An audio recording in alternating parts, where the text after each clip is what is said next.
Na-flex ko na ba yung daddy chair? Ayan. Hindi ko pa na-share ang place ni daddy. Special chair ni daddy. Special blanket. And nangaagaw si Dindy kaya binilan din namin siya ng sarili niyang chair dyan sa tabi ng Christmas tree. At ipa-flex ko din ang bagong bili namin ni Daddy King. Pakita mo. Yung beanbag. Yung nasa paa niya ngayon. Beanbag.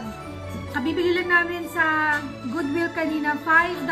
Nalalabahan yan. Pwede mong tanggalin yung cover. Ano pa? Ayan. Salamat always. Nagbabago-bago yung Daddy lamp. Look at my lamp, boy. Nag-change color, oh. Tugs. Ay, sa kanya nag-swivel daw. Nangaagaw kasi siya ng chair. Binili namin siya. Ito sa marketplace yan. Marketplace din. Yon sa Goodwill.